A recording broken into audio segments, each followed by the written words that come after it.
So really, we've been talking now for the last half hour about that cowardly self and how sometimes it wants to take over and it wants to make you afraid.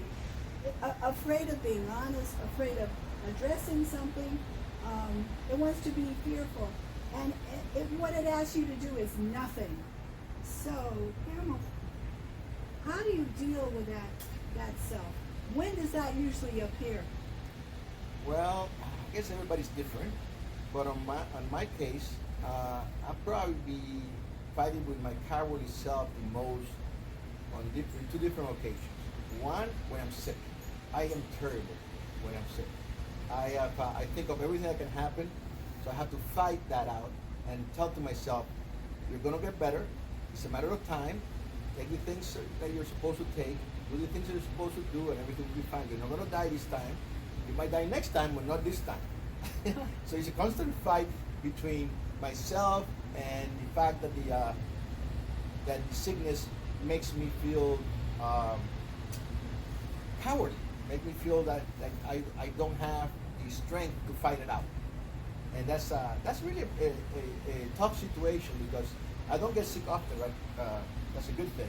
But when I do, it takes me a while to get myself over the hump and trying to talk myself into fighting things out, and things will get better, and I will get better, and things will be all right. And you start thinking about what happened to your family, what's going to happen with this, what's going to happen with that.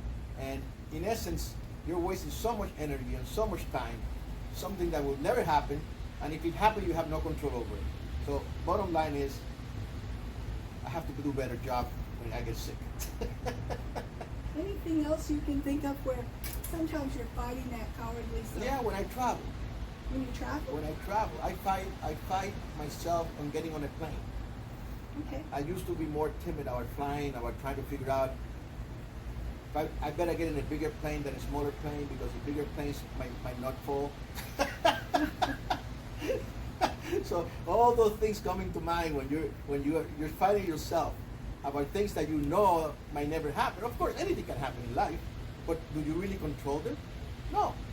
You don't control a lot of things that happen. You don't control your health. I mean, you control your health to the point that you can eat better, exercise, take vitamins. You control that, but you don't control if you get a sickness because somebody might have given it to you, or you might have something that you never thought you could have, and then you have to deal with it. But that's life. And on traveling, you don't control, you don't fly the plane, and you don't fix the plane, and you don't do maintenance on the plane. So again, your hands are on the hands of somebody else. So that's kind of a little scary sometimes, but you have to fight that out. I don't know if you ever heard this, but one young woman was traveling on the plane. She was probably around 14, and they came up along a lot of turbulence. And one of the passengers noticed that she wasn't upset. Everybody else was upset. So when they were ready to get off the plane, he had to go over and ask her, "How come you were so calm?" And she said, "My dad was the pilot." Oh my God. So, Candy, when would your cowardly self appear? Well, unlike Guillermo, it's not when I'm sick or I don't have fear of a lot of things. I would skydive if somebody gave me the chance. I'm not afraid that way, but I'm afraid when I'm with people. I'm a coward. I guess I'm afraid of hurting somebody's feelings. I mean, even if they're doing something that maybe one of the teenagers in the family, they're doing something that I don't like them to do. They're in my house, and I will preface whatever I'm going to say with, "I know you didn't mean to do this," or "Everyone makes mistakes, but I want you to know." And so I preface it with something to soften the blow. Soften the landing. Yes. So that I don't, it's like a confrontational thing. I don't like confrontation. So I figure if I say something like that, then it'll soften and it won't be so difficult for them to hear. But I lose my impact when I do that. But they still love you. Is that and they do not- still love me. Nobody hates me, and that's probably a lot of it. Is that they're gonna love they're gonna love me if I don't accuse them of anything or. And what is the cost of that? Sometimes, what is the cost? You have to stuff it down inside, and they don't listen as well as they would if I would do shock and awe, which I used to do when my kids were little because I knew they were going to love me anyway. I did shock and awe a lot. I would just be angry. Don't pick that up right now. And they did it and they still loved me. But for some reason, with adults, the closer they are to adulthood, the more afraid I am or cowardly I am about confronting it. So I have to really work on that. Because I'm losing control by doing this. I don't feel like I'm in control anymore. You're in control of me. I have a wooden table in front of my couch, and I have trained everybody to keep their drinks on the mats. But once in a while, somebody gets distracted, and they inadvertently put it on my wooden table. Well, I've gotten to where I don't say anything. I just do a gesture of this. And they know. And I don't really care how anyone feels. I like the table better than I like them. So, it's your turn. So that we're talking about this cowardly self and sometimes how it doesn't want to be assertive. It wants to hide out. Yeah, I think I could really relate to my mom.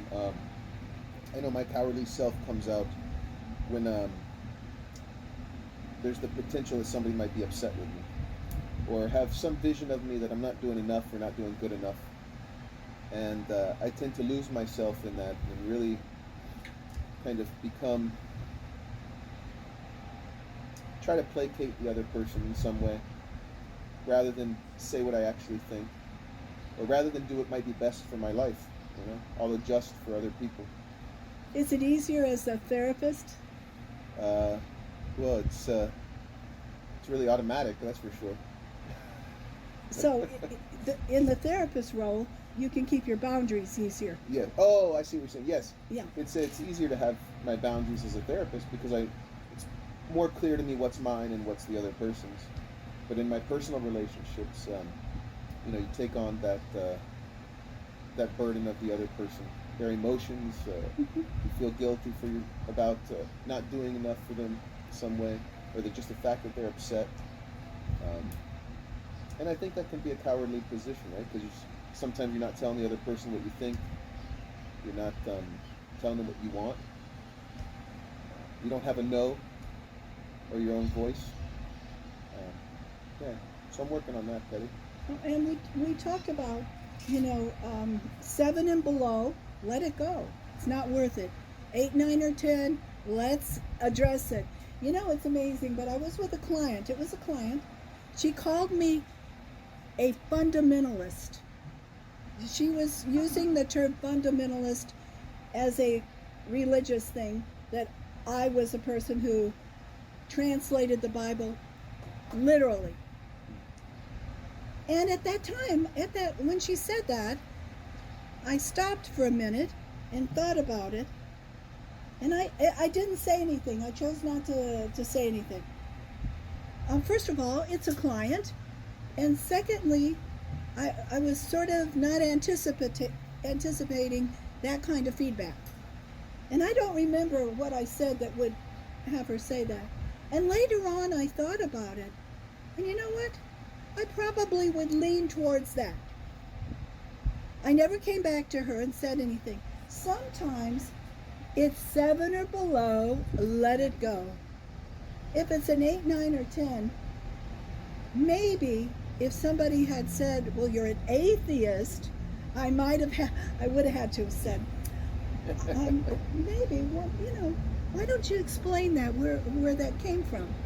But when somebody labels you and you know that there are various things you do that probably make them feel that way, you really don't need to argue. You really don't need to explain yourself. I think sometimes that cowardly self also has to be gagged. once in a while. And restrained. And restrained.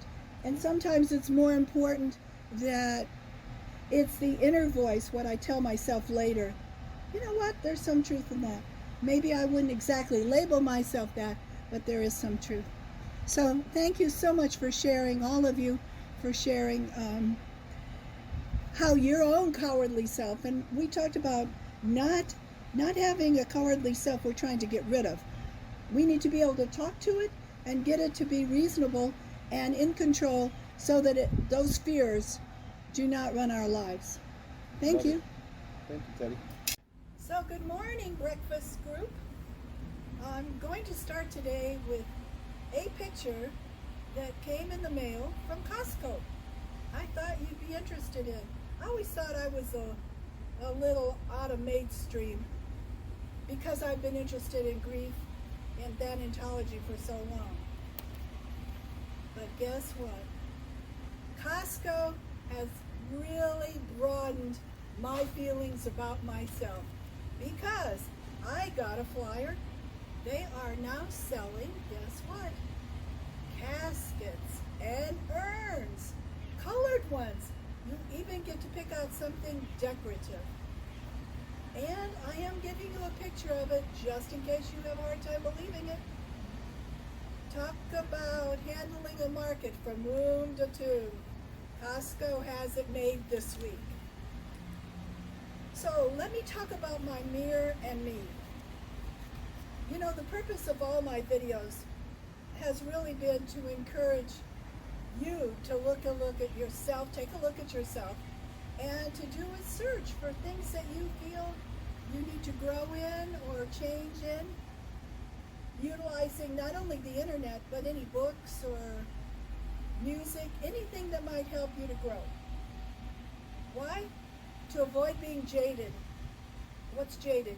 Tired, bored, lacking enthusiasm, disillusioned, or worse than that, cynical, distrusting everything, saying to everybody, you know the problem here, you can't really trust the internet.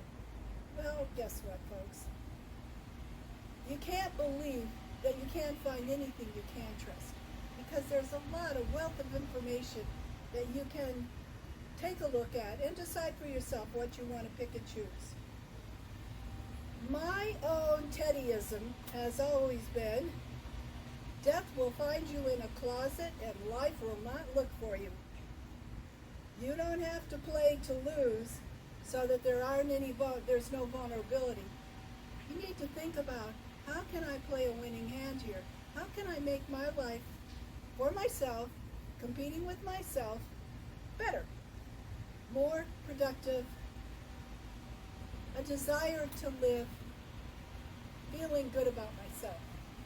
So, a lifelong learner, probably more than anything. 2 months ago, I prepared 4 future videos. And my focus in each decade today of my life, I stood in front of the mirror at some point and was clever enough to ask the right questions. It has been a long time since I asked the mirror, who is the fairest of them all. Perhaps this video is most unique because I am focusing on the hardest question I have ever had to formulate. How to deal with my cowardly self. Yes, sometimes cowardly. One unwanted self, but remember I talked about we have a lot of different selves, and sometimes they're inappropriate. Sometimes they're not under control of our real true self. But in general, we're not trying to get rid of the cowardly self. We just want to work with it. I want to review, first of all, Maslow's personality theory, which I think is wonderful. Remember the triangle? The bottom being the physiological needs that we have to meet. Food, clothing, shelter. And we move up the ring. Safety needs, financial needs, taking care of ourselves needs. And we move up again to love and belonging needs, intimacy, family, friends, and so on. And at the very height of that social pinnacle, we look at self-actualizing needs. In other words, how to be all I can be. Nice if we could just touch that once in a while, We're not trying to stay any place. We're trying to recognize that we have physiological needs, we have safety needs, and we have social needs. You might just take a look at Maslow's theory. So now at 82, how can I address the mirror with the word coward? Well, not easy. Not easy to avoid the challenge of more maintenance with aging. Actually, more maintenance, period, if you have a diagnosis of some sort. It's not only with aging. A medical diagnosis may be something you're having to deal with the rest of your life or for a period of time. Exploring nutrition, changes that occur naturally. New information is out there. How to make those changes. How to be an investigative reporter for myself. Mental and emotional aspects of facing anything that is a challenge to change. All change involves some loss. It's loss of a comfort zone. And to push ourselves, sometimes it's easier, even though we know we should make a change, not to. That is a cowardly way out. So, acceptance of the aging process, or whatever you are now dealing with, trauma, losses, anxiety, depression, medical issues. Wishing your life was different. Maybe you wish you had more. Maybe you wish you were more. But how do we work with exactly where we are today? So, my coward self would like avoidance. It doesn't necessarily make peace with that mirror all the time. Somewhat it's made peace. Gratitude for my blessings. I have to remind myself I have a lot of blessings. Acceptance of the past and the enrichment and the things that I learned and the things I was able to accomplish in the past, in the present, and hopefully an unknown future that I can look forward to. Realize that my coward self will pale if I do what I have always done. It's going to be held in check. It might stay, which is fine, but it won't be so formidable. It will not be running my show. I need purpose. I need plans. I need to avoid avoidance. That could be so easy to do. Like what? Let me give an example. So I stand at the top of those stairs. I had a hip replacement some years ago, and I look down, and I want to tell myself, oh my God, what if I fall? That would be a coward voice. The other voice has to say, don't even think about it. You're going down. Otherwise, you're going to be up here the rest of the day, and you're not going to see anybody, and you're not going to do anything. Is that what you want? My self-talk has to be strong and come in for things that I have any fear whatsoever, any hesitancy, any reason to avoid. A great Google search for whatever it is you need to work on. I'm going to take one thing. In the roaring 20s, the most important man the country ever knew, in a song, a hilarious song. And you can Google the words. I know this is hard to believe, but Barney Google with his googly eyes. Anyway, he had a horrible life. Every paragraph of that song, every stanza has something negative. He even had trouble with St. Peter. So, his song, an entire life of loss, sung in humor. It wasn't so funny, I'm sure, to him at the time in the song. And who sang that? I think it was Eddie Cannon. Today you can find out anything on the web almost. Okay, so I'm going to tell you, I'm a FHB. Maybe you've heard that before. A fallible human being. I confess I'm fallible. I confess I don't always operate the way I know I should. I confess sometimes that cowardly trait shows up. Usually it's with excessive fear. Fear of taking risk, facing danger. Opposites happening. Why not later? I could handle it later or earlier. Why am I having to handle this right this minute? How nice that I could judge the timing. It has surfaced very slowly over time. What am I going to do about it? This negative voice, once in a while, myself wants to throw at me. Readdress those core values. Willingness to move out of my comfort zone at times. Embrace obstacles. Ignore the fear of rejection. Updating my soundtracks. Positive affirmations. Not take no from myself. Not take no to myself. Think about that. Sometimes I need to at least try something. I don't know unless I give it a whirl. Too kind or too compassionate? It can be cowardly. I may be avoiding the truth, avoiding what I think other people will feel if I tell the truth. All talk is not an honest walk with anyone. So, how do I lean into my fears? You know what? Cowards lack the courage or bravery to endure any unpleasant things. They're timid, they're scared, they're selfish, they're unreliable. They look for an easy justification why I can't or won't do this. Or I tried it once for 5 minutes, it didn't work, so I'm not going to try it again. I have to stand up for what I believe in a kind way. I have to accept the risks associated with doing the right thing. In a cancel culture, politically, religiously, in many ways, things are challenging. You have to decide and embrace what you believe in. Cowards, they do not stay true to their word. They back down from challenges. They avoid confrontation, even if it's justified. They'd like to achieve something of significance, but they don't want to put in the hard work to do it. They make excuses why it can't work. Lacks guiding principles. Cowardice does not have a guiding principle. Apologize, never or always, neither is good. You want to be selective in what you say. Negative events can rewire our resolve in either a positive or negative way. Sometimes, by using my self-awareness, I can assemble my army of what I am going to call coward biters. So hackspirit.com has some advice here.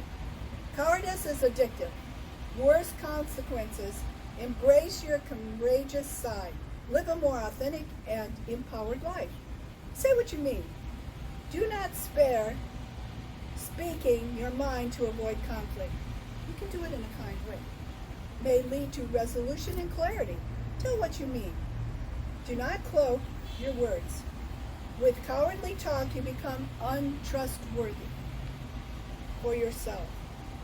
Avoid I love you if it's not true. Action should follow your words. My goal, 7 and under, let it go. 8, 9, or 10, it's time to contemplate what you're going to do. I may at times have a fear of the unknown, terrified of what I should say or someone else will say. I have to challenge myself. I'm competing with myself, not competing with anyone else. Always ask the mirror the right question. Mirror, mirror on the wall, who has the brightest smile today? Who made a great dinner last night? Whatever will result in a positive message so that tomorrow I can start my day with a positive self. Your hope, happiness, self-worth is primary. Protect it with positive messages and work out of your value system. You know, it's much more reliable than your feelings and your thoughts ever were, because they can be damaged by your history. Take control of that coward self in a good way. Use your self-talk. Learn to work with it.